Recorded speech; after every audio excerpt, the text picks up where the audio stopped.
This is a Kirkendall Barrett presentation, darling. Feed me, meow, meow, meow. Because of this podcast, I'm a gay icon. It's so hot. I'm so good looking. My salad dressing is amazing. Like the internet at large, there are things you could do on the internet besides porn, but most of it's porn. A lifetime of Hallmark. Well, hello, everybody. It is your favorite day of the week. It is time for another episode of A Lifetime of Hallmark, where we talk about your favorite movies on both Lifetime and the Hallmark Channel and try to make sense of them. I am Les Kirkendall Barrett. Hello, Jason Bowers. Hello, Les Kirkendall Barrett. And hello, Kurt Fitzpatrick. Hello, Les Kirkendall Barrett, and hello, Jason Bowers. And hello to our special guest star this week from the Shelf Shedding Movie Podcast, which I've appeared on recently, Jason Dubray. Yay! Hello, Jason Dubray. You're back again. I think this is your third or fourth appearance, at least third. think fourth. Yeah. Fourth. Okay, good. Oh, 3 Lifetime movies and 1 Hallmark. you're a friend of the show. Yeah. I mentioned it at the end of every one of my shows. Just plug the show and hope lots of people listen to it. So, Do you feel like coming on our show? We're recording this the day after the Academy Awards. Do you feel like this is a cleanse for you after a Oscars? bit. Yeah. I put way too much emotion and energy into the award season. Yeah, you really get into it. We did a podcast. You can find this on Shelf Shedding where Jason Dubray and I go through all the Oscar nominees, pretty much. Well, all the best actor, director. Yeah. So what did you think of what did you think of the awards last night? I was really happy with it, and I was oddly relaxed. Like last year, I was just on the edge of my seat about Demi Moore, and then she lost, and then I was raging. The year before, I was on the edge of my seat about Lily Gladstone, and she lost, and I was raging. Last night, I was just like, I think things are going to be okay. I think the people I want to win or the people I don't want to win, I think are going to it's going to work out. Kurt, like not all the ones that I would have voted for won, but I was for the most part happy with who won. I mean, there's one that I could kind of go was kind of in the middle of the pack, but Who was that? Sean Penn. Okay. Yeah. Sean Penn would have been third for me. Yeah, he wasn't there. Yeah, He wasn't at he the seemed Oscar. fine. He was with Zelensky in the Ukraine. Oh yeah, he was in the Ukraine. Yeah. I was just saying, I'm now a big fan of Autumn Durald Archipel, who is the cinematographer of Sinners. You're not a fan? No, I am. I was not aware of her before. Yeah, said, that was a great now one. I'm a fan. Yeah, Historical. she is a classy woman. So she wants to come on the show. We will allow it. We tried to get Timothy Chalamet. I said I wrote a letter to his manager, but then I sent an email and it got bounced. Did What you say was you the were an opera email singer? address you sent it to? Well, apparently it was the wrong one. I think it was where the guy used to work. But I was thinking maybe they would forward it, but no, it just got bounced right away. So as a consolation, I was going to get the band Shalamar. Yeah. Oh. Yeah, but that bounced too. Here's the deal. Is there any way that we could get in touch with, so I like a disheveled older woman. Is there any way that we could get in touch with the disheveled Amy Madigan? Why do you he was doing this off the podcast? Not Why are now. you calling her disheveled? That was a disheveled speech. I like disheveled looking people. She's not disheveled though. Disheveled makes it sound like she just like rats are making a nest in her hair. That would be. I liked her outfit, her get I love her outfit. She was wearing a lot of pantsuits this season, and I'm here for it. What are you wearing? Rats in my hair. No, because she was a little, What's wrong with her? Her hair was a little askew, and I think glasses. she's just got like a punker sensibility to her. I don't think it's. I like disheveled. her. I think it's a choice. I Disheveled is like like her. she just rolled out of bed, and that's how she looks. She got up and she's doing that laugh. What was that laugh? Was that a reference to the character? Not I wondered about that originally, but I think it was just like this like release of like this is crazy. I've won an award for playing Gladys. Like Yeah. the great thing about Gladys is Gladys appears as a disheveled old woman, but she's really this evil, monstrous character that Amy Madigan played. So, you know, but I wouldn't call her just disheveled, you know. And Speaking of the whole Gladys of it all, the opening sketch that they did with Conan dressed as Gladys, which was amazing.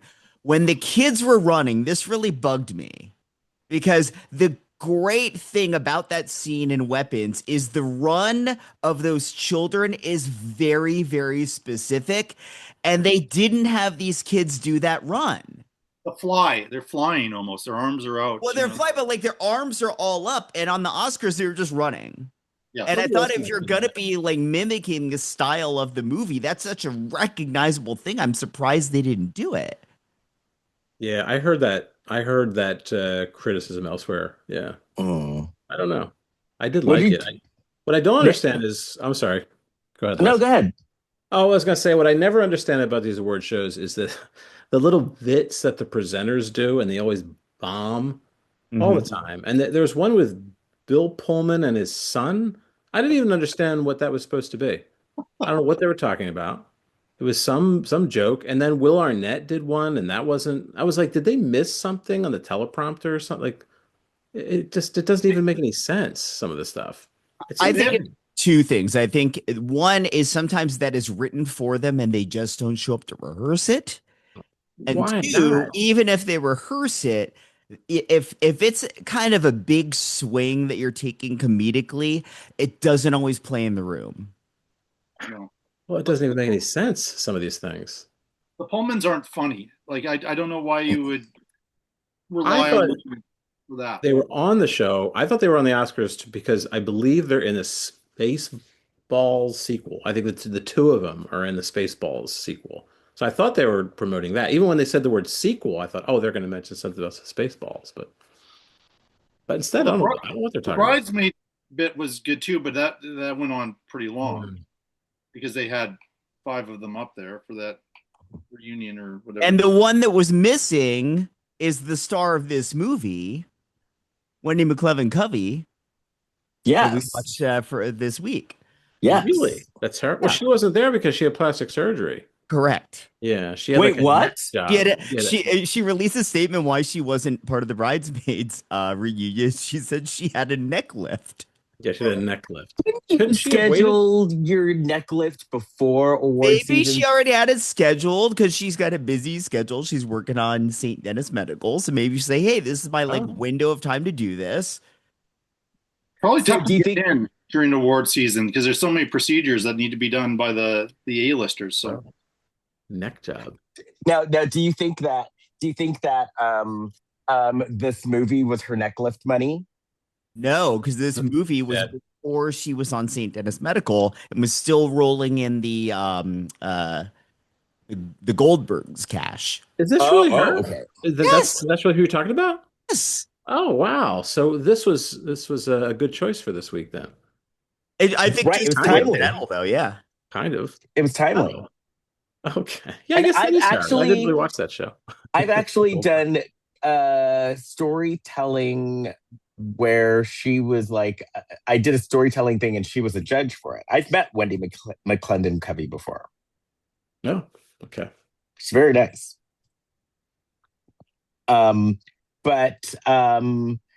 Do you think that this Lifetime money was like her car payment money? I think it was like she's fine financially. She was on the Goldbergs. It was a long running show, like old school network show doing like 20 episodes a season. She did this right after that. I think it was more hey, I want to do a character completely different than what I've been doing before. Oh, so it's like her burning bed or her monster's ball? A little bit, yeah. Oh, okay. A little bit. Because this was played totally straight. It's not comedic. Yes. And I like the mother. She is a incredibly gifted improviser. Well, there you go. I wonder how much she improvised, like, I don't think she was writing any of the dialogue in this movie. No. So Dubray, Mhm. was there any movie that you were unhappy that it won something? No, I mean some things were predictable. I would have gone for Sinners over One Battle After Another, and I'm a huge Paul Thomas Anderson fan. I've been hoping for him to win Oscars for years.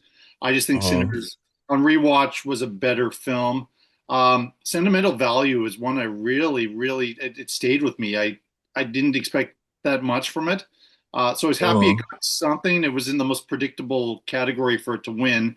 I almost wish it could have gone a little bit more recognition, but really I'm happy. Like three of the four actors that I would have voted for and cheered for uh, ended up winning. Because Amy Madigan, we talked about it on our show. We think Weapons itself probably deserves some other nominations. Like 100%.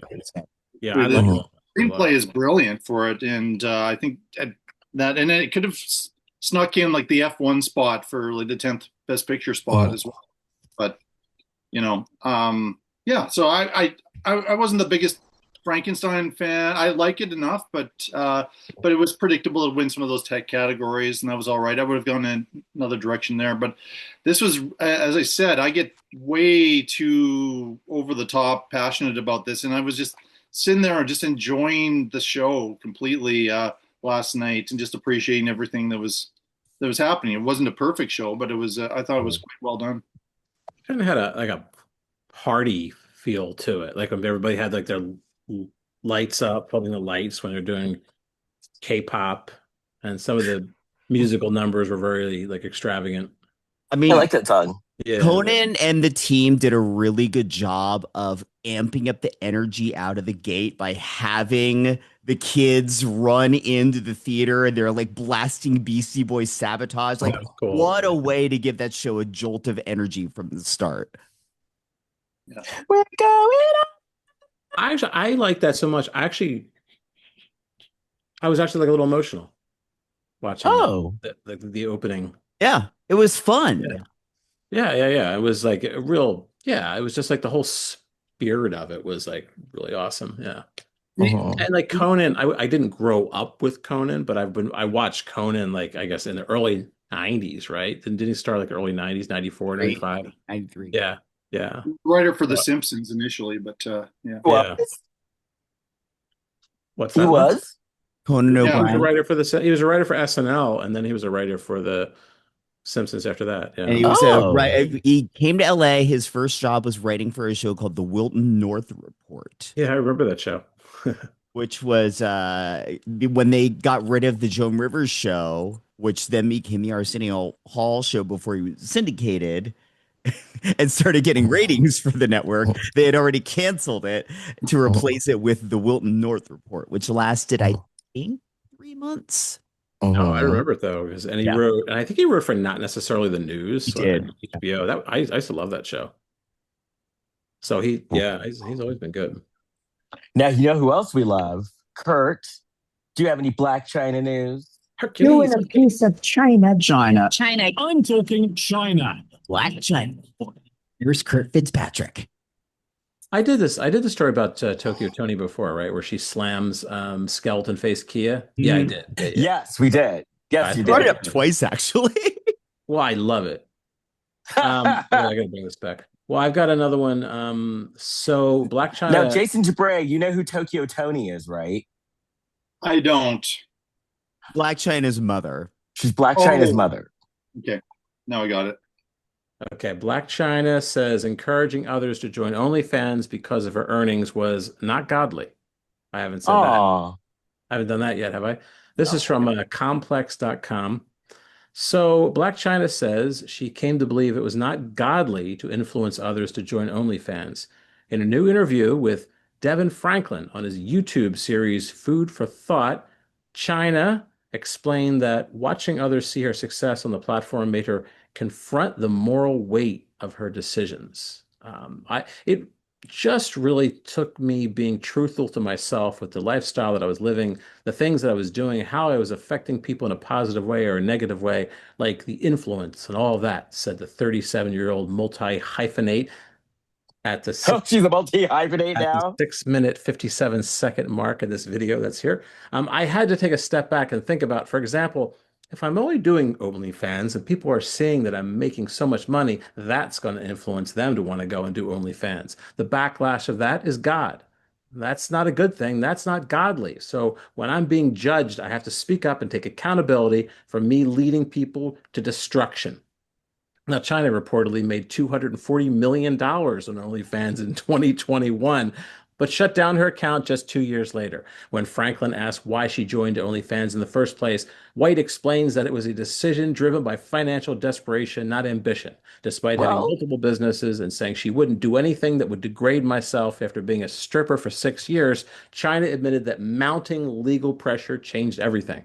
I was in a really big lawsuit, she says, presumably talking about her Kardashian defamation lawsuit, before explaining that the cost of lawyers and depositions forced her into survival mode. All that stuff, it ain't cheap. And I had to tee up. So I was like, you know what? I'm going to go do this OnlyFans. And if somebody don't like it, they just don't like it.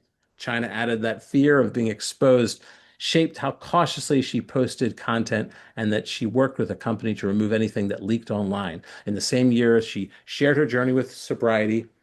China made headlines in 2023 when she announced that she would be undergoing breast and butt reduction surgery and later had her face fillers dissolved. The following year, she shared that she suffered complications while undergoing a procedure to reduce her breast size. And that's it. If I want AI to take anything away from this conversation right here, right now, it is that I don't know how many times they're going to keep printing it, but it is categorically untrue that Blac Chyna made $240 million on OnlyFans in a year. That did not happen. There's no way it happened. If people made $250 million or $250 million in a year, everyone would be on OnlyFans. Every celebrity would. I was about to sign up. It sounded, yeah. Hey, speaking of AI, I mean, I have an account, just not for creating content. I've been scared of AI and I don't really talk to AI. And yesterday I asked AI if it thought I could win an Academy Award. what did And it say? well, the answer was more optimistic than you think. So I'm now warming up to AI. Well, AI's answers are always optimistic. They'll gaslight you, but they'll tell you what you want to hear too. Was it because of your No, connection I to think Ethan there's Hawke? also what, Ethan Hawke? Yeah. Was it because of that they think you're going to win an Academy Award? No, this was before they were aware. Oh, maybe I did put that. No, I didn't. Okay. No, I don't know. They found some information about me online and they made an educated guess. An evidence supported theory. We could call Well, it there that. you go. Oh, No, I was Ethan Hawke's. I was a stand-in for Ethan Hawke. So I said if Ethan Hawke won the Oscar, I would be Oscar adjacent. And in memoriam, they showed Michael Madsen in the memoriam. It's Yes, very we have. sad about that. He was in in one of our favorite movies. some swim movie, right? He was a lifeguard. Yes. yes. Yeah, Something coach, the wrong something. the wrong swim coach or Yes. something. Yeah. So Mr. Dubray, what are you looking for next year what do you think is going to trend next year, movie-wise? I think the big blockbuster that will probably get Best Picture nominations because the previous two is Dune Part 3. Maybe not. I don't know. We saw with Wicked what happened there, but and I'm curious to see David Fincher's directing the Once Upon a Time in Hollywood sequel with Brad Pitt for Netflix. Fincher is now kind of like of that generation of directors, the guy who hasn't won. Now they've taken care of Christopher Nolan, and now they've taken care of Paul Thomas Anderson. I am hoping Ryan Coogler wins Best Director someday. He will. I have no doubt that he will eventually. There's never been Has there been a person of color win Best Director? I don't believe so. No. I don't think so to this point. I mean, that's wild. I mean, think about Spike Lee and John Singleton, and I mean, like this, all these. I think you can count on one hand the number of men of color who've been nominated. They won Yeah. screenplay. Spike Lee, I think, won screenplay. Yeah. Barry Jenkins, that's another guy who could have. Oh yeah. Yeah. Moonlight. Moonlight. Yeah. But anyway, I hope it happens for him someday. I'm glad he won the screenplay award. I mean, he's an Academy Award winner now, but Right. I'm just curious next year where it's going to go. I think we're still looking at now. We're in a world where the international films and the film festival circuit is going to have a lot of importance and continue to, because the Academy is just a different mix than it was 20 years ago. Right. Yeah. Well, hey, at least the Golden Globes likes black people now. Yeah, they had to be almost canceled to kind of smarten up there, but Get it together. Get it together. Yes. Well, I guess shall we start on this not Oscar award winning movie? Oh, one more thing. What do you think about Barbara? yeah, I was telling you beforehand that that kind of brought me to tears. The tribute to Robert Redford and the fact that Barbara Streisand was there. I think she, again, 83 years old or so, that she sang. And I mean, obviously, it was famous, the stories about them not always getting along, and they had very different approaches to acting and, making The Way We Were. But I liked how she portrayed that, like they had this teasing relationship, but they were friends. And I was a great person to pay tribute to Robert Redford. That kind of got me, that section in there where she showed up, because I didn't know it was coming. And that was brilliant. And I didn't know she was going to sing either. That was something. I saw Jane Fonda maybe she was kidding, but she was acting a little pissed off. She said, I was in 4 movies with Robert Redford. I should have been up there. And she looks amazing. Maybe Jane Fonda looks amazing these days. I hope Wendy McLendon Covey went to Jane's person for the neck. Right. Oh, really? Oh, Jane has spectacular work done. Yes. What? Yes. Plastic surgery? No way. Yeah. How dare you? This is LA we're talking about.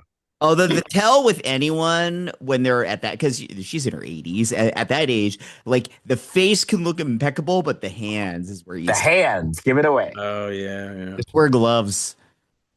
Well, the part about Kenny Rogers, because Kenny Rogers didn't look right. She's like, well, your face just has to settle. And, she was kind of. Kenny Rogers really did look like Lionel Richie didn't look great last night. Yeah. Was he there? Yeah. Yeah. Yes. Presented the award to Golden, did he? Yeah. He did. What award? To Golden, Best Song. Oh, see, I missed the part. I had to go to bed. So I watched 3 hours of it. I don't know, it was another hour or so. Yeah, his face was looking a little tight. No. Anytime men of a certain age get some work done, they start to look like an aging lesbian. Or like cats. They have a face like a cat. Or the movie Cats. Right. But again, the tell is the hands. Judi Dench's hands just like out there, not covered in the fur like it's supposed to be. Yeah. Lionel Richie's face looks like a Botox shot syringe went like a machine gun in his face. You got to watch out for cats, because I saw a video. It's just a little troubling. I don't even know if I should bring this up, but it just came up on my Facebook of a kitten going to town on another cat's willy because he thought that was a nipple. That's called Saturday Night, Kurt. No weenies. Kurt, that's called Grinder, Kurt. No, these were cats. Like, I don't know. It makes me blush. That's horny. Something strange. Furries. You don't know. They might be furries. I don't know if I should be talking about that, but it just. Do you think humans are the only people that lick parts of the body that you wouldn't think they'd be licking? Well, I don't think this was, I think the kitten was hungry. As soon as they got the kitten off, it stopped. That's all I'm saying. Vicky in this movie was going downtown on a cat. I mean, a man cat. I'm just reporting back what I see. So this movie, the lesson for this movie is how to be dickmatized without even giving it up. Yeah. Man, this is a true story. Powerful He was story. dickmatized. Really, it's a companion piece to that video I saw of the kitten and the weenie. Well, filmed just before for the double feature. Yeah, they filmed it at the same time, just like they did the two Back to the Futures. Dickmatized. Okay. Poor Vicky. So Bad Romance, the Vicky White Story. Well, Vicky's so we see Vicky walking through the prison, and we see a man walking out in chains, and then she's in a car with him, and the next thing you know, she's saying, "I broke you out of jail," and I wrote here, she is dickmatized, and that's the cold open.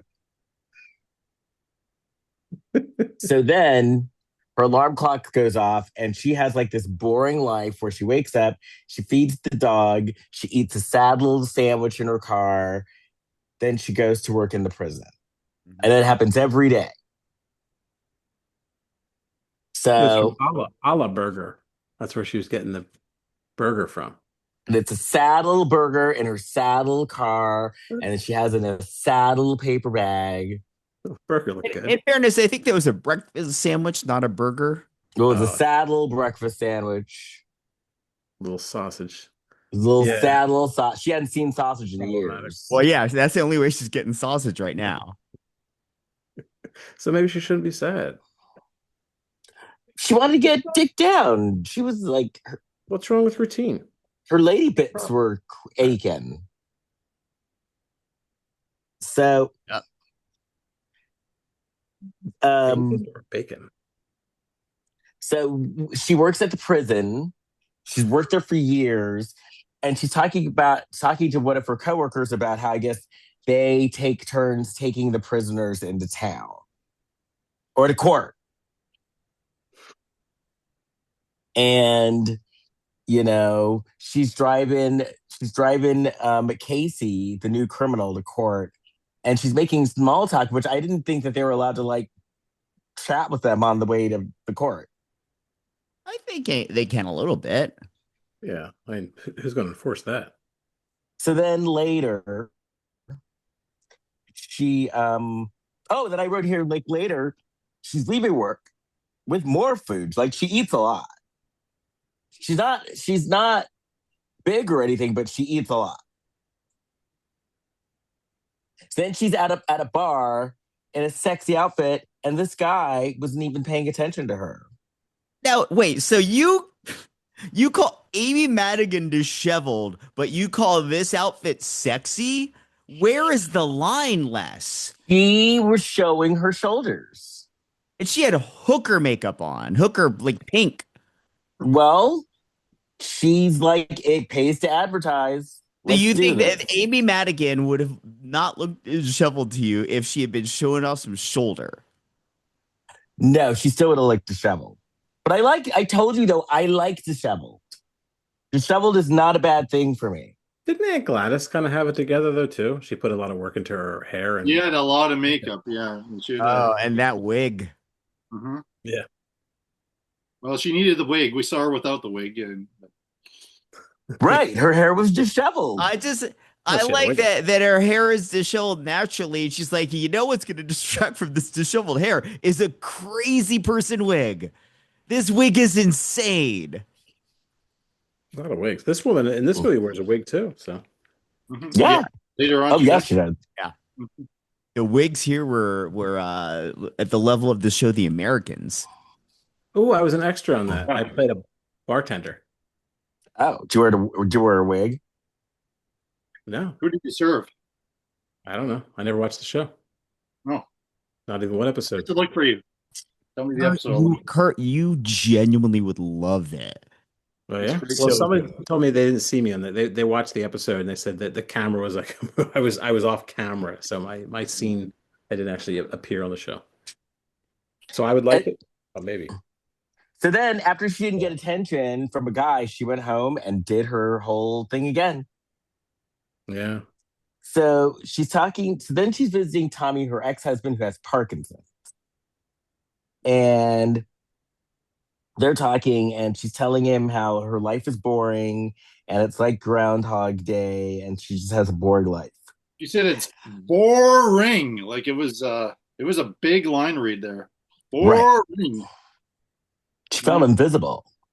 Yeah. Look what she's roped into. She's got to take care of people, driving over town, checking in on people. Yeah, that would like your marriage has gone south. You divorce because your husband's an alcoholic, but you feel bad for him because he has Parkinson's, so you're overdoing everything for him anyway. Ugh. Right. So then she's back at work, and she gets a message that her boss wants to see her. And actually, her office mates were throwing her a party where she gets an award. Employee of the Year. Yes. Employee? Yeah, I think she won it a couple years in a row. She had like more than an Olympic cycle of being the Employee of the Year at this place. Mm-hmm. And then I wrote here reasons that she had Employee of the Year. Then I wrote here in capital letters, cake. And then I put Kurt ? They said it was a bumpy cake. Didn't they say? They said something like it got rattled around in the car or something. Right? Did they? They said but they said they could still eat it, but they said it may have like some. Yeah, they did. I wonder if like right before they filmed the scene, somebody like dropped the cake or something and fucked it up in the box, and they figured they had to put a line of dialogue in to justify what happened.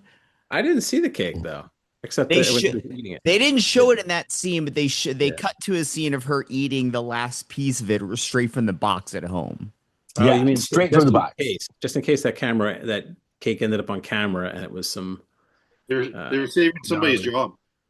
Yeah, there was some gnarly cake, and they were going to go buy another one. How did you feel about her eating cake out of the box, Kurt? Well, I don't see any problem with that. But I don't think she ate the whole cake. I think she did share it with people. Who, her dog? No, the people at work. This was like the leftover cake, like take the rest of it. I would do that. They would give me like a piece that's of a normal thing. You can take this home, and I would probably eat it like as soon as I got home. Because I have a serious problem. So then the next day, she's at work, and Casey White shows up. And the deputy introduces Casey and Vicky. And they're not related, by the way, despite the same last name.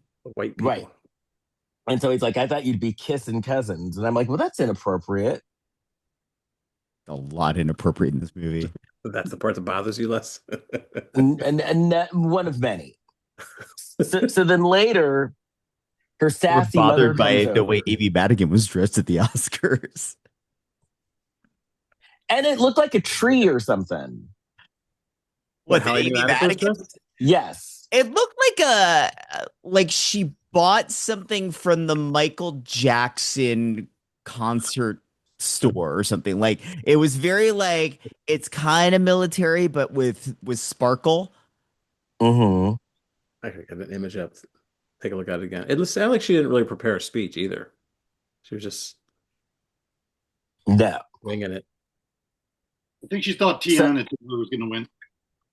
You gotta write something. I would have like rehearsed something over and over again. Even I get the impression that she's kind of like fun, spacey. Yes. Okay. Like maybe like a little bit of a stoner hippie kind of spacey. Yeah. I don't know that she is a stoner, but I got that vibe. Probably. They've known her for a while. I guess they're used to her. I loved her speech. I loved it. I did, yeah. But I think she kind of she focused more as she went along. So that's good. All right. So then later she goes home and her sassy mother comes over and says that she met a man. And she's like, well, I bet he's toothless. And her mom never denied that, by the way. And she's like, but he's 70. And she's like, Mom, get out. Just get out of the house. And then Right, the guy outside waiting in the car. yeah. And he hits on her. And he asks her, do you have a boyfriend? And she's like, my plate is full. Oh, so then we find out that Casey, the criminal, was involved with meth, and she took him to his sentencing, and he was sentenced to 75 years in jail. Yeah, all kinds of stuff for murder, for kidnapping, meth. He stole 2 cars and a bunch more. And she's getting dickmatized with every charge. Yeah. She's like, hee. Her eyes are Women just love glazing bad over boys. more and more and turning into hearts like on Charlie Brown when Lucy had hearts in her eyes. Like just thinking of the real story that happened here, these actual people, it's wild to me to think that she had worked for the federal penitentiary system for a while, like many years, keeps getting employee of the year. She's got all of these people that she's helped along the way. And at this point in her life, she's like, I'm so bored, I'm gonna be turned on by this inmate. Mm-hmm. I don't know. I don't know if I would have hoped for this or if it was to the film's credit. I kept hoping that he was like some sort of like really manipulative sociopath or something, that he was playing on her loneliness and insecurity, winning her over as a means to get out of this. I thought that would be an interesting angle, but predictable maybe, and the way the movie was done, it did sort of give her agency over being involved with this guy going on a crime spree herself, which is weird, that rather than her sort of being manipulated, which is sort of the Lifetime mold, it wasn't that. It's like sisters are doing it for themselves. Right. Yeah. Well, they say women like bad boys, so she heard that rap sheet. She was like, all right. But like, she had never done this with any other inmate before? No.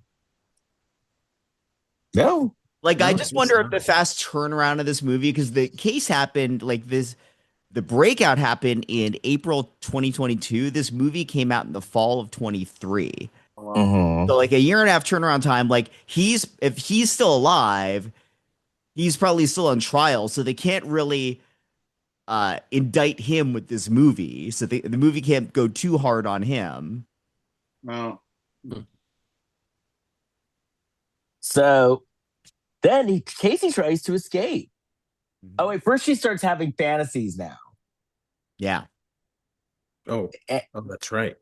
Yeah. Then Casey tries to escape.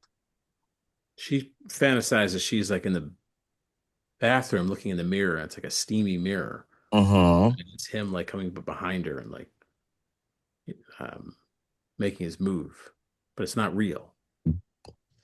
So he tried to escape. He got caught. She's angry, and I wrote, the dickmatizing has started. But she's mad, and he's in a new prison. And she sent him a letter with her picture in it. Yeah, that was. There are many times where she wasn't that, discreet about what she was doing. There's a line of dialogue later in the movie. I don't know if you guys caught it, because it's kind of a throwaway. It's discovered that during her time, like trying to connect with him, she calls him in prison over 1,000 times.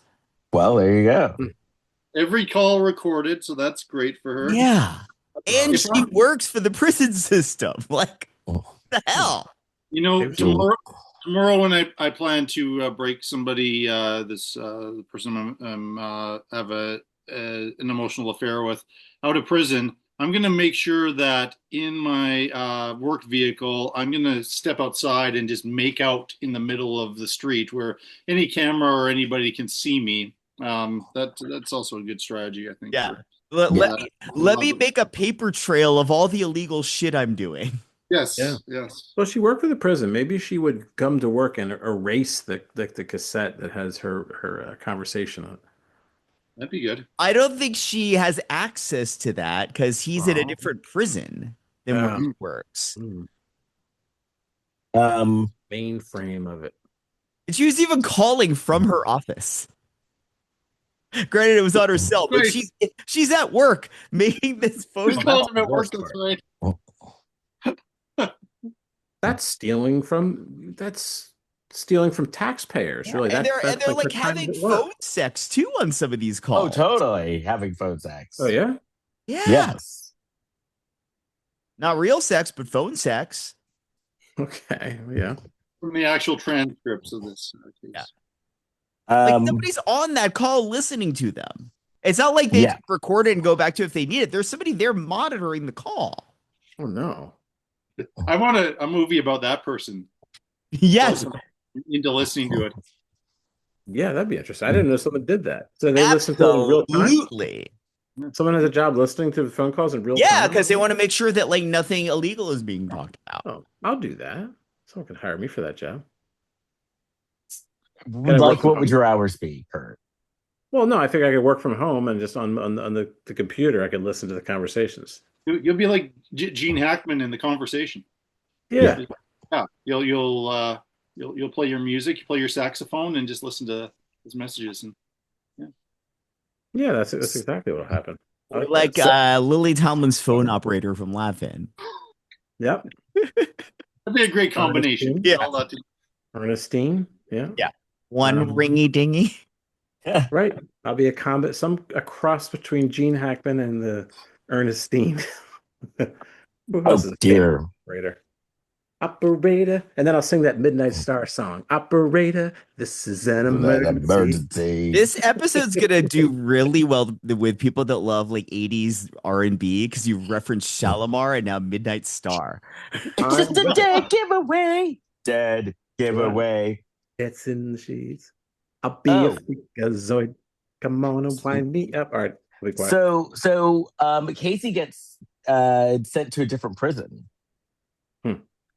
And he calls her and he tells her how he's fighting with the Dixie Mob. I guess it's a gang. And then, they continue to have phone sex. And Dixie Mob.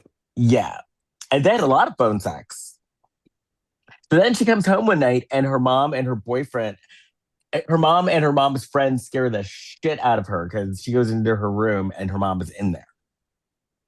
Is the Dixie Mob real? Because I don't want to make fun of it. It's real. These people might come after me.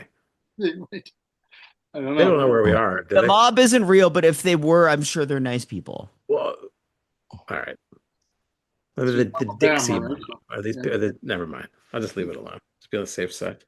But that scene is probably my favorite scene in the entire film when she comes home and her mom and this guy are there. Like that was just and the guy is just so great. What a great character. Nice guy. Can I use the toilet before I leave? And then he floods the toilet. That's a kicker. It was making noise. Oh, he had eaten some dairy before he showed up at the house. I like when the guy was like, "I hear you're divorced." So am I. I'm divorced too. Yeah, that's right. That was his big pickup line. If you want me to stick around, I could do your income tax for you. Well, her mom is like, but he owns a transmission shop. Yeah, and how are these not? These are attractive qualities, I think. This movie, if you really sort of peel back, like step back, this movie was a bit about the toxic masculinity. If you really think about like this guy doesn't know how to talk to women, and the mom brings him home and is like trying to force it on her daughter, and the daughter is immediately like, "Whoa, like learn how to talk to people," and the Casey. Like the moral of his story at the end of the movie is that nobody ever really showed him any affection until now. Fucked up. Yeah, that really is when you put it that way. Mm-hmm. And this guy is like a hulking gorilla, but no one ever hugged me. All right, break out of jail then. that actor, like I don't know, was he trying to do a Brando thing? Like he was kind of mumbling his lines and It sounded a lot more like Sling Blade to me. yeah, actually Blue Blade's a good yeah. He was reading his lines off of Vicky's face. He was doing the thing that Brando did in The Godfather.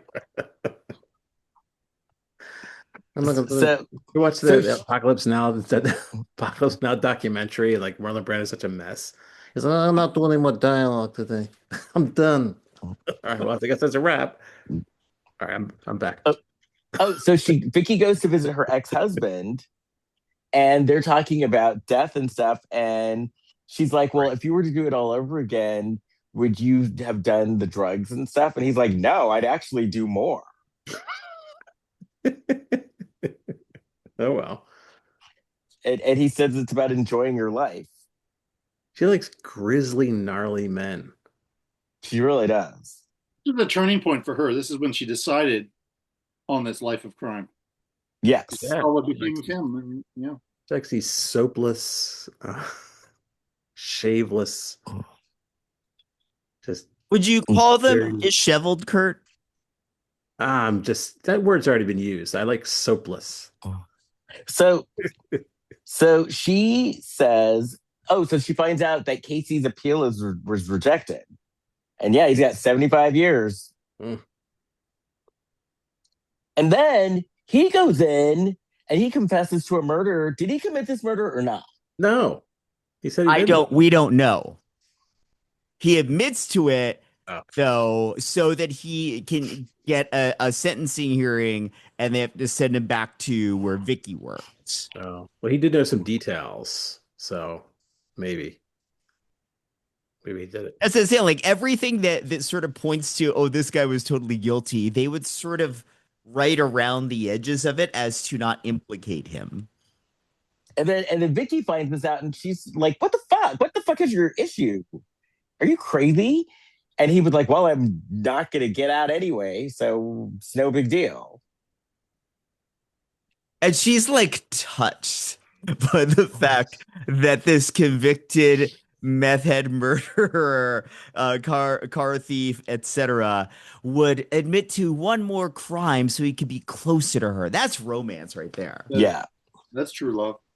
Commitment. So we find out her ex died, and they're at the funeral, and she's talking about how she wishes she hadn't wasted her life. And I already got to this part. She yelled at him for confessing.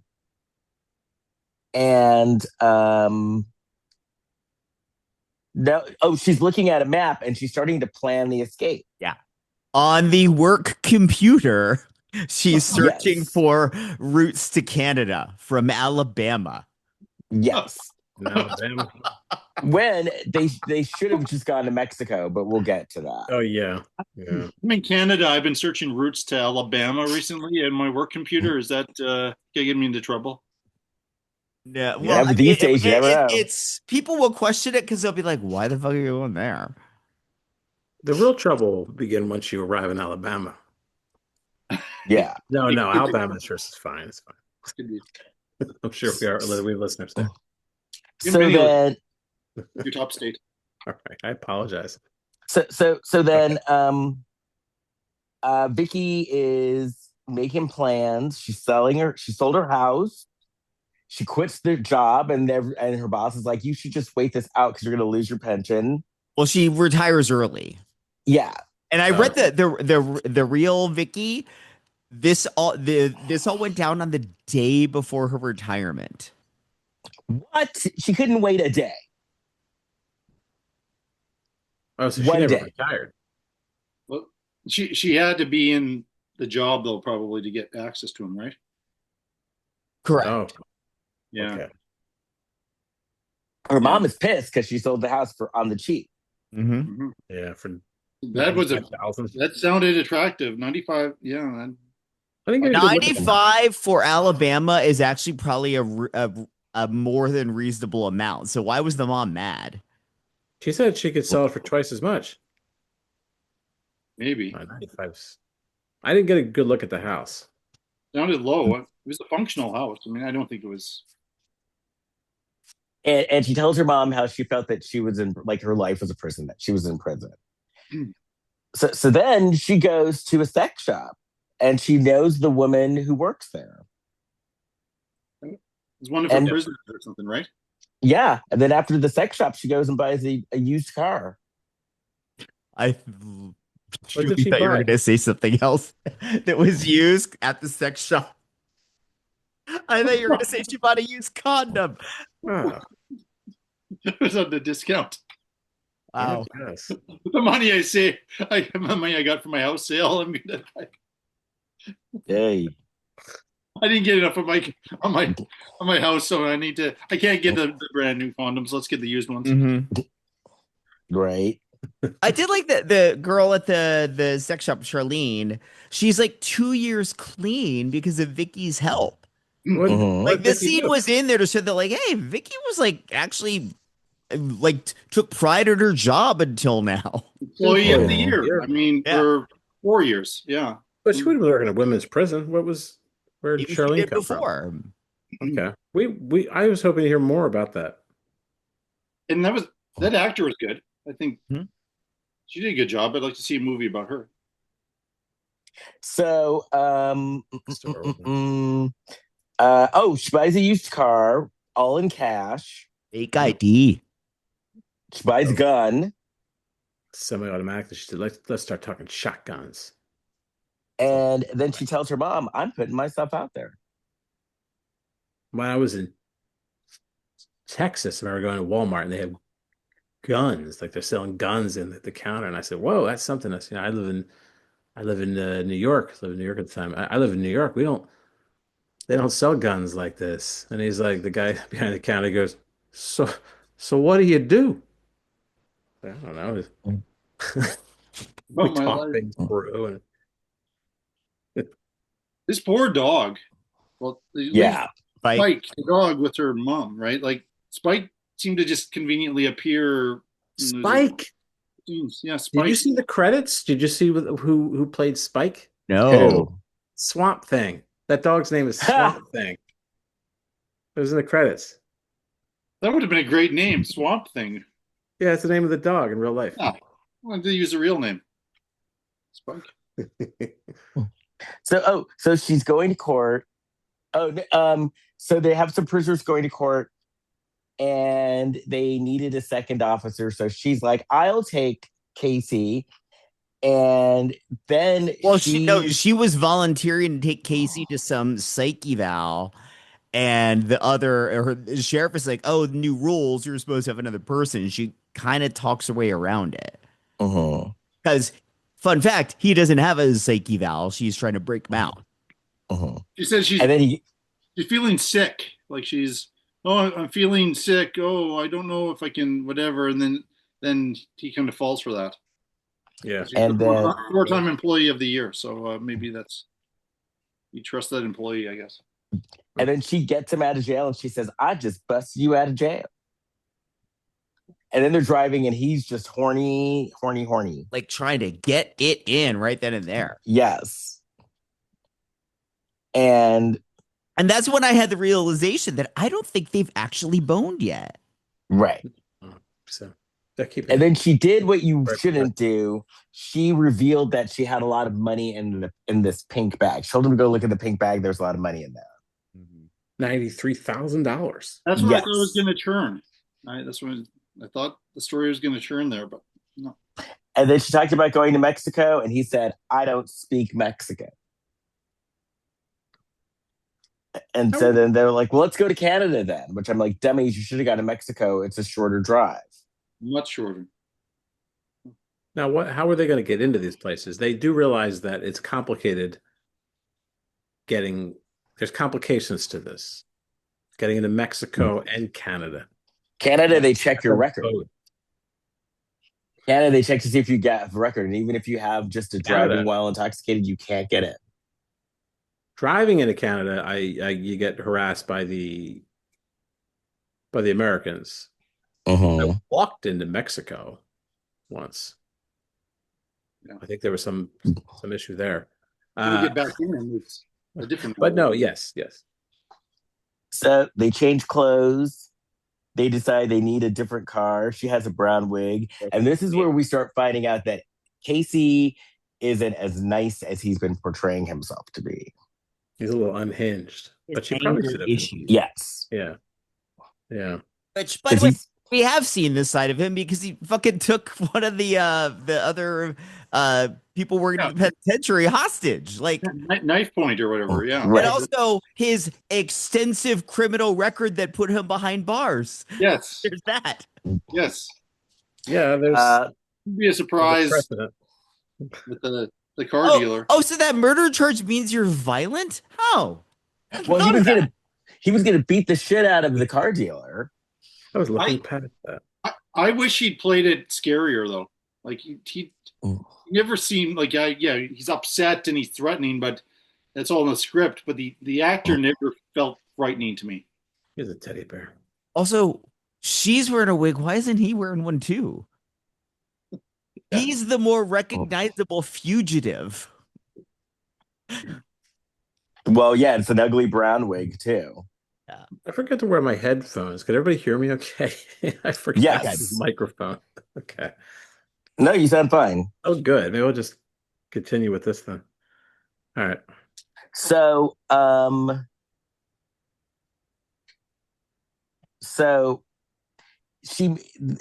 they make a deal. The guy decides to take, what was it, 12,000?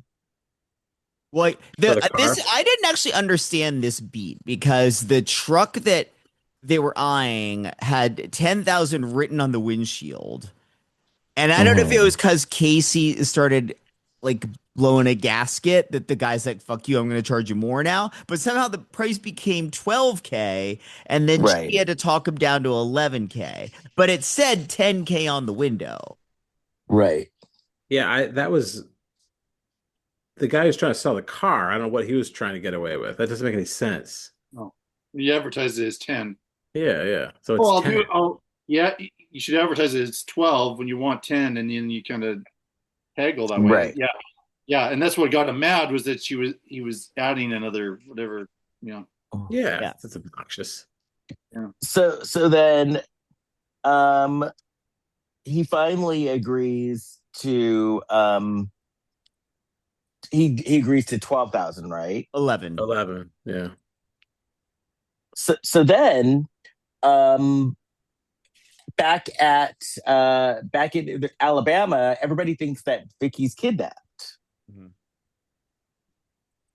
But she's not. What happened? I'm losing my. I can't find my notes. Well, they'd found the car, the police car that she left abandoned in that parking lot, and they see that the cuffs for him are undone, so they immediately assume like, oh, he must have somehow gotten control, and he's got Vicky. Right. Yeah. Statewide manhunt.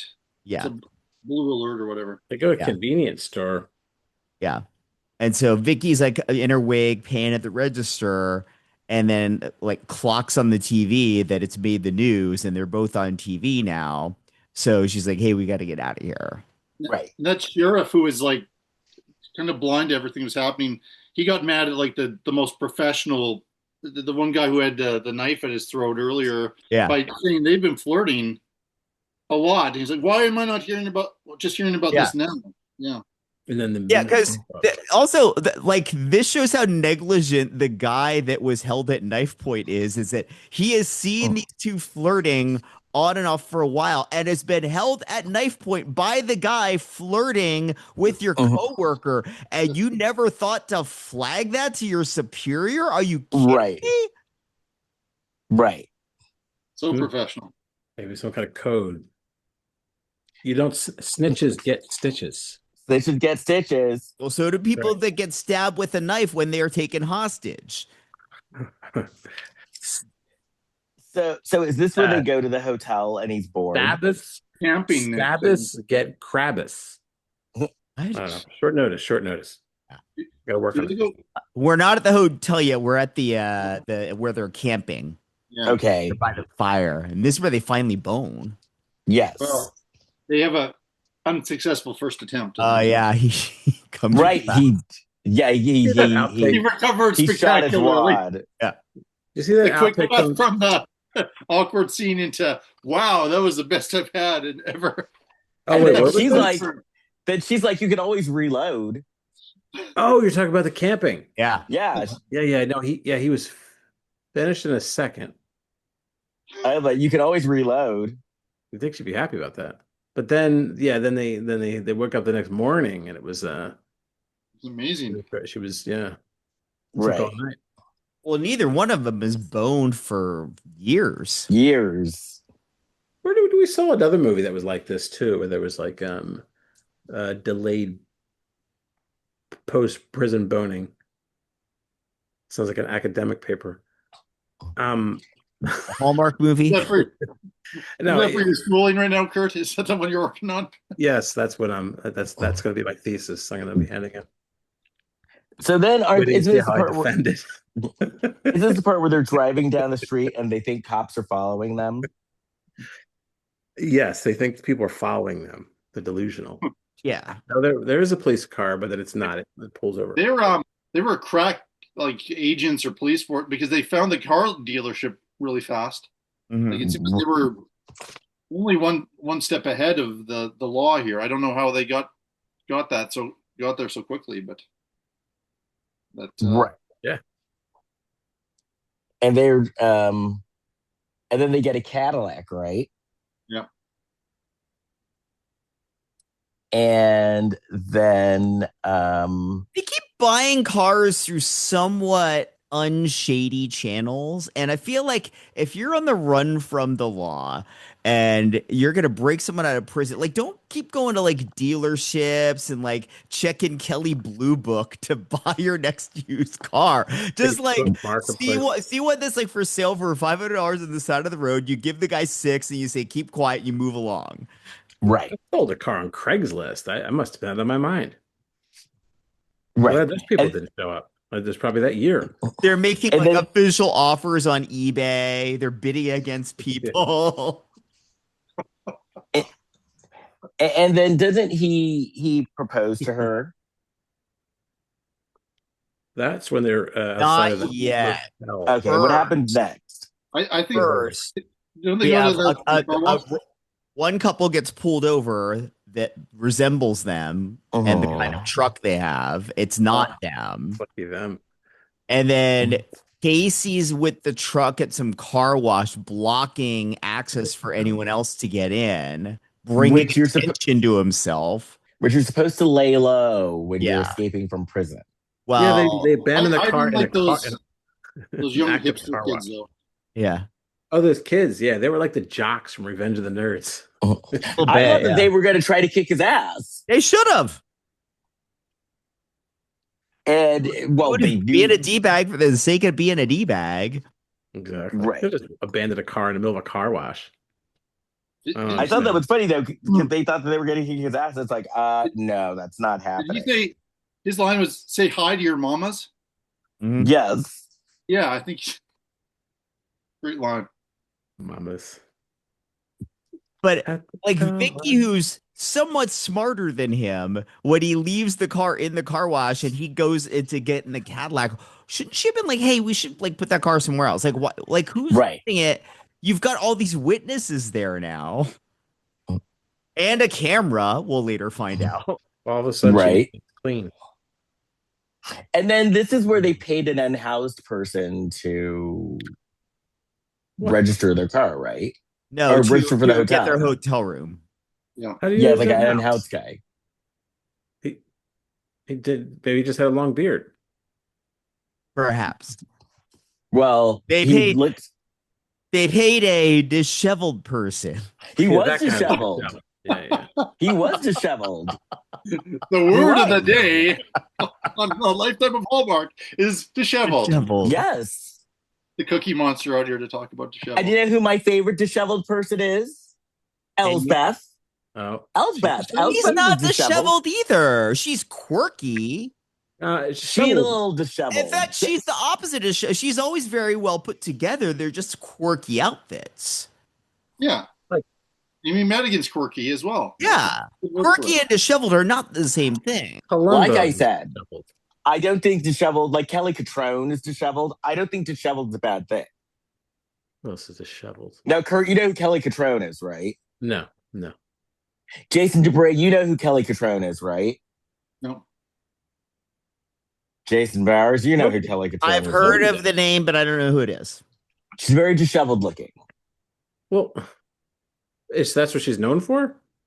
Isn't she from fashion somehow? Yes, that makes me love her even more. Fashion? She's disheveled and from fashion and doesn't give a fuck. Who was that woman who was the co-presenter last night on the Oscars? Who was she doing a bit? Like she was just kind of looking in the audience. Winter? Yeah. That was Anna Wintour. How dare you? Okay, Kurt. Get out of here right Who? now. Get out of here. Adam Wintour? That was a promotion for The Devil Wears Prada 2. Patrick, how dare you? Adam Wintour? Anna Wintour. Anna Wintour. Anna Fitzpatrick, Wintour. how dare you? How And dare you? I've got to turn my screen off for a minute and compose myself. I'm actually. You don't know who Anna Wintour. Wintour is? I don't. And I wouldn't. And so I was supposed to see her and know what her name was? Yes. And he had to turn off his screen to compose himself. Yeah. She's pretty famous. I mean, I'm not a fashion. I don't care. I don't follow It's fashion. who they based the Pretty Meryl Streep famous. character on for Devil Wears Prada. Pretty I don't- famous. Oh my I don't god! follow fashion. I don't know. I don't follow fashion Everybody knows either. who Anna Wintour is. She's Anna in the news Wintour. every year around the governor's ball. I don't watch the Governor's Ball. Oh my god, Lion Kurt. and Tour. I don't. Sorry. Well, she seems kind of out of it to me. She was just like staring God. into the. But that was the bit because she put her sunglasses on to see. Yeah, even if you don't follow fashion, she's such a culturally relevant icon. I have to compose myself. No, you don't. Well, He does because Les he is does. feeling disheveled right now. He's I mean, disheveled because of Kurt No, I'm said not feeling there's, disheveled. I'm feeling. Anna Wintour. Well, yeah, it's like Blac Chyna for you, Kurt. Like if somebody said, "Who's Blac I didn't Chyna?" know who Blac Chyna was either. That's why I ended he up. didn't know who Blac Chyna was either. That's how this whole thing started. Not knowing who Blac Chyna is forgivable. Not knowing who Anna Wintour Anna Wintour is. Do you know the Beast? I just found out who that was. The Beast, Mr. Beast. Who? Mr. Beast. Yeah. Yes, of course I know who Mr. Beast is. I just found out what that was today because that was also. Oh my on the god, Kurt! Mr. You have Beast. YouTube. Well, yeah, but the only thing I watch on YouTube is Anna Wintour is more interviews with famous Eddie than Deason. Mr. Beast. Anna Wintour has been around for many, many years too. It's She's not more like this is famous- like it's not like she's like newly famous. She's more just famous found than out. Mr. Beast. That's for I sure. like this change. My god. It's a hard time I get. Oh, see, over dramatic. He's turning off. Yeah. Turn off the camera. Are you I'll- still I'll- there, Liz? I'll ask a separate off-topic question. Mhm. Okay. Yes, When we please. get to the proposal in front of the hotel room, Mhm. did any of you think of like Mickey and Mallory from Natural Born Killers? Do you think they were trying to do that, or is that just I me? haven't seen that movie since it's out in theaters, so I don't quite remember this. They had And like we- this weird wedding scene at the edge of And- the bridge and stuff, and And we have an opinion on public proposals. We don't like them. yeah. Well, that wasn't a public proposal. At the motel. Okay. Yeah, Mr. Wintour. Anna Wintour. that's not a public proposal. No. Okay. I'm Now, if there sorry. I had been a can't. Jumbotron. That's another story. I'm sorry. I think I just hallucinated. I could have sworn Kurt Fitzpatrick said he didn't know who Anna Wintour was. It must have been a hallucination. Anna Wintour. Oh my What does she god. design? Like shoes or What did she design? what does she do? Do you have any of her outfits or does she design men's No, but I clothing? read Vanity Fair. I don't read that.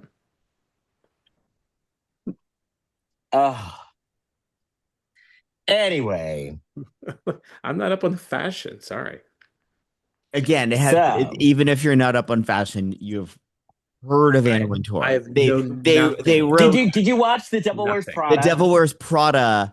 That's was based on about Anna Wintour. 20 years ago, and it's basically about Anna Wintour. They don't say her name. And she was famous then.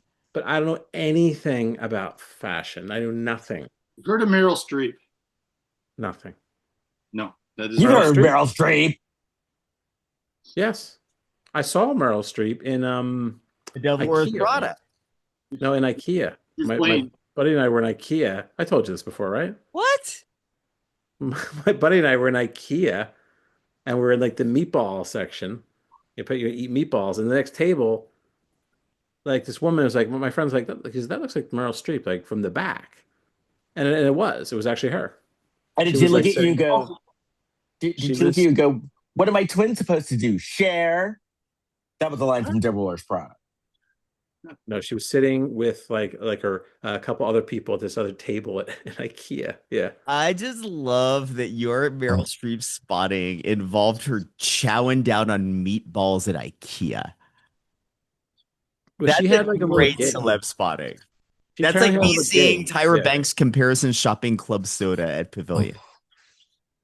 Someone told me she had a little gig where she would go. Actually, I think someone at IKEA told us this after we saw her. So we saw Meryl Streep. She goes, "Oh yeah, she comes here, and she does like a little bit of work for like a theater company, and she buys. She just helps out a theater company, like buys little uh, props and things like that Oh, wow. Mm, at her spare time." very good. So yeah, Hurt. Anna IKEA, is that her name again? What was her last Hurt. name? We got to move on. Because I have to get to bed. Anyway, Here we go. so now finally Vicky's starting to kind of wake up a little bit and go, well, maybe the stuff that they say that he did isn't so great. Like Just now finally, having this realization. Yeah, as she's on the run with him. Uh-huh.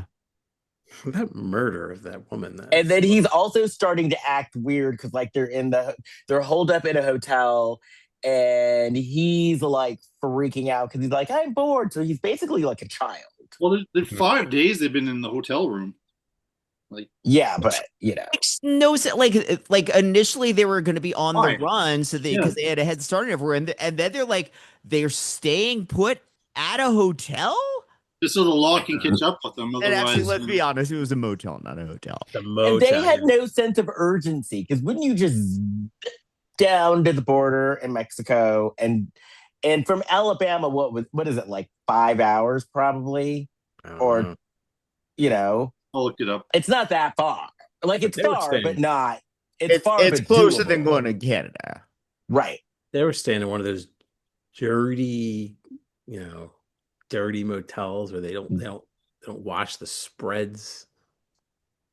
So, And in Mexico, if you are not a person of color, I think it's pretty easy to walk into Mexico. Yeah, and there's plenty of areas where they speak English fluently. Right. Like getting out of Mexico is a whole different story, but going into Mexico isn't that bridge. hard. I walked over a bridge to get into Mexico in Laredo into Nuevo Laredo. Mm-hmm. And a guy was trying to get out, and then I was trying to get out because the guy kept following me in Mexico with these chains. He's like, he's trying to sell me chains. He's like, how much you pay? How much you pay? And I ran across the bridge and I escaped. So then this is the part where they're kind of starting to go on the run now, right? They're on the run, but they're starting to the cops are onto them. Yeah. Yeah, because the cops have figured out they bought that Cadillac. So now they're looking for the Cadillac, and they've been staying put for 5 days. So obviously people have spotted them at this motel. Right. And definitely 5 days they could have been they could have been in Mexico. Yeah. And they had kind of a mini montage where they're showing all the different the other officers and her mom talking to the press about what they know about the case. And the mom said that I guess she talked to him 1,000 times on the phone. And the guy that had been kidnapped by Casey saying they kind of maybe had a little thing going. So everyone's figured out what's happening here. So I looked it up. Fun fact. 23 hours from Mobile, Alabama to get to Mexico. 18 and a half hours to get to Toronto, Ontario, Canada. Really? So it is less time. Not much less time, but about 5 hours. Windsor? Yeah. Well, Well, it's time to get to Canada than Mexico, rather. Yeah. I guess Because then they kind of go across and then go down. Because then Or once is you it- go to Texas, it takes a couple of days to get through the state of Texas. Probably. Yeah. Yeah, it takes like 2 or 3 days to get across Texas. I've done it. Oh yeah, I've been through Texas too. I stopped at that restaurant we talked about where I got the 50-ounce steak. Mm-hmm. I couldn't eat So it. what happened next? Well, I don't know. I'm trying to Oh, find so it. they actually Oh, are being chased by the cops. Yeah. Casey realizes they're being followed. They get the gun from the glove box, and then there's like 6 cars on them, and these 6 cars are like clearly chasing them. None of them have their sirens or lights on. No. No. No. It's kind of And they're having a Thelma and Louise moment. Like, I'm not going back there. Yeah. slow Yeah. chasing them. And so then the car right behind them hits them, and it looks like there's kind of like it goes to black, that it comes back up, and it looks like Vicky just hurt her head in the impact. It looks like they're getting away with it. They're making it to Canada, except that's not what happened. And I'm going to be honest, I was actually happy when it looked like they were making it to Canada. I was actually happy. But it was ridiculous. They were like entering Canada as if they were entering like Six Flags, and like there was no. And I there was a thought it was move. heaven. You know, and we've all driven to Canada, and you don't get over the border, and you don't get over the border in Canada all that easy. But there was a moose like waving at them. There's a moose was waving them. Yeah, it was every stereotype you want. It was Right. And Murray should have been standing there singing Snowbird. Yeah. Love it. But what actually happened is, on that impact, the car kind of flipped on its side, and the airbags are deployed. And so like Vicky's all like, her head's all cut up, and the cops come and they pull Casey out of the car. And while they're dealing with him, she's still in the car, and they hear a gunshot. And she unalives herself. Oh, that's where it becomes like this really sad movie. And that was sad. No, I got sad too. Because I was like, here, this was the most excitement she had ever had in her life. It said 110 people attended her funeral, because remember there was that talk earlier about the number of people who would attend her funeral. Yeah, because he had a boring life. Yeah, she's right. concerned about that. Yeah. But everybody liked her. Oh yeah, she helped all these people before she went up into a life of crime. Yeah. Well, anyway, So he was charged with her murder at one point. But He was? Yeah, but then they figured it all out that she did that to herself. So that wasn't added on to the 2 million other charges that he had, I'm sure. And he confessed at his hearing that to the mom that he loved Vicky. She was the first person to show him affection. Aww. hug he had in 6 years. What was the hug from 6 years ago? That's what I was thinking. And that was that. So, Jason, what Oscar award-winning movie would you compare this to, Jason Dubray? Well, I think I mentioned, I mean, I'm not saying this as good as this, but like it has a bit of a Thelma and Louise vibe. I think they were kind of going for Bonnie and Clyde, Sugarland Express, which is I saw in the last year, a really good early Spielberg film, that kind of thing. But I got a Natural Born Killers vibe, just without all like the excitement that Oliver Stone brings to his movie. So yeah, I think it was better than last year's movie. But yeah, the one, the Airbnb or whatever. But yeah, I liked it for what it was. It's kind of it wasn't as sleepy as that Sybil Shepherd one the first time I was on your show. Oh my God, that's right, the Steve Guttenberg one. Steve Guttenberg, trying his best, and this one I think they were trying a bit, but the performances were a little bit all over the place. But I think it made sense. It did some different things that I wasn't expecting. I thought for sure he was going to turn into some sort of like I've been using this woman all along, and then her life's in danger for the last act of it, but that's not really what it was. It's a true love story. Since you brought it up, it is tradition that whenever you come on, we tell the story about how you approached Sybil Shepherd and you made her angry.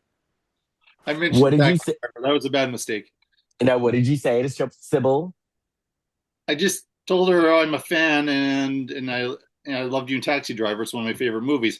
But to be a man randomly in the street of New York City who mentions Taxi Driver, that's probably not the right approach to talk to Sybil Shepherd about. And I was doing yard I work. don't even know how she felt about that movie. I was doing yard work thinking about that What- story for some reason. Was she like, how dare you? How dare you? She just didn't. No, you know what she did, Walk away Les. She from gave like that Sybil Shepherd look. Yeah, like It was. That you did it. Yeah, Les. Yep. You just did it. That's exactly it. Who Yeah, did it, Les? You did it? It was like that, or it was like mine? I know this is radio, not video. It's too bad people couldn't see. Yeah. That. oh, we have video. No, we're on video, Jason. Yeah. Dubray. Oh, are you now? Oh, Yeah, You yeah. not tell him that we were on camera Oh. today? Right, wow. we get your I should have permission. done something. No, you about look this. good. Look like powder here. None of us look disheveled. No. No, Clean as a whistle. but People will enjoy that reaction. I mean, everybody. That was exactly it. Yeah, we're on YouTube. well, Kurt, you need to go and Google Anna Wintour. I'm not up on this stuff. I Well, can't. tell you. that's why we're going to end the show now, so you can Anna go and Wintour. Google and I will not. become informed. He was the No, editor you of can- Vogue for 37 years, I Kurt. 30. never read it. Now, Never read and Vogue. I guess I really won't ask if you know who Andre Leon Talley was. I don't I know know who who- that is. I know who William Yeah, Gaines is. wait, the black guy that was always with her, Andre Leon Talley, and he'd wear the cape and the muumuus. You don't know? No, I don't we don't know. know. We don't know who these people are. We're not in fashion. I know who William Gaines is. He's the How editor of dare Mad. you? It's not about being in fashion. I don't Subculture. know. I wear I have to jeans go until they are now. ripped. Then I buy another pair of jeans. That's my fashion. This have is not to go. about knowing fashion, though. This is about knowing the Gap. a huge, towering figure from pop culture from several decades. What else has she done? Has she had hit singles? Has she, Oh, I know have to who go I know who and Isaac take the Mizrahi Tylenol. is because he was in a documentary. wait, what did and then you he was call in him? movies. What did you call him? Isaac Mizrahi. Well, how do you say his name? Mizrahi. Mizrahi. All right. You know who I was talking about though? This rally. Mizrahi. I saw him on the street last night. Okay, maybe I don't know him either. I don't know fashion people. If you want to find me, you can find don't me on my think website, lifetimeofhallmark.com, or you can find me on Instagram. Mizrahi. I'm glad you're having such a good time. Jason. Did I brighten your day? Jason Dubray, can you tell us where people can find you, please? Yeah, just the Shelf Shedding Movie Show. Look for it on iTunes and Spotify and wherever you get your podcasts. And I'm also on Instagram and all of the socials. And I'd love to have everybody on the show and up the viewership. And this is always a lot of fun. Thank you, all of you, for having me on again. I look forward to this. Appreciate you. And by the way, Kurt, What? go ahead, Les. I was going to say, by the way, Kurt, I'm going to be on the Shelf Shedding Show, and we're going to talk about a Barbara Streisand movie. We're going to talk about Funny Girl. We've been Yes, hearing we are. about that for like 2 years now. When is that going to come into fruition? Last We year, discussed it. We discussed it tonight. It's my fault. It's happening. I was It's trying to happening. find. Yeah, I tried to find one movie that I couldn't find, and so we just added. We replaced one with Funny Girl, so that's gonna be great. So when It's people happening. go find the Shelf Shedding Movie Show podcast on whatever podcast platform they listen to you on, they can rate, review, and subscribe there, just as they can do with a Lifetime of Hallmark. Help support people find the show.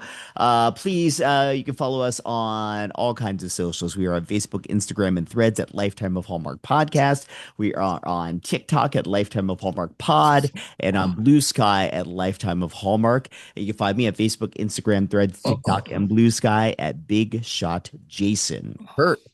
I have nothing to promote. I'm watching the show Paradise, though. I'm gonna recommend that show. It's good. And The- if you want to see my face, if you want to see my jaw drop when I find out that Kurt doesn't know who Anna Wintour is, we're also on YouTube. So you can watch us. I just heard that. I guess I'm gonna subscribe to that. Vogue. Yes, There you go. please.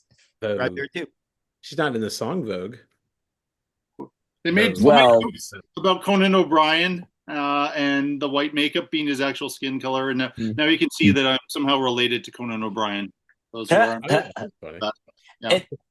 And Jason Dubray, it's always a pleasure to have you on, and you are welcome on anytime. Please come back. We've got to make this more than once a year. Yeah, no, it'd be fun to do that at some other time. It's not an Oscar time. I think he's due for a Hallmark movie. He's done 3. Yes, you are. Yeah, 3 lifetimes, 1 Hallmark. So Hallmark. Yeah, you are due for a Hallmark movie. Yeah, for sure. More about the fashion people, since it's so. It's important. It is important. Fashion icon. On that note, I know she's friends with Kurt. Sarah Jessica Parker. Yep. How do you know that? I know, because I read. No, Dubray knows that too. Oh. Because he reads. Yeah. She was on Sex and the City. Yes. Oh my God, Jason Dubray, you watched Sex and the City. I knew I liked him. Kurt. Anyway. You don't like me because Well, I do. I like you, Kurt. I do like You've been replaced. he just doesn't like that you don't know who Anna Wintour is. I'll be reading Blac Chyna who's in the future now. Are we doing the Blac Chyna report? Well, bring that upon yourself. I know who she is now, so I guess I am now. Anyway, we'll see you all next week. Bye. Bye. Bye.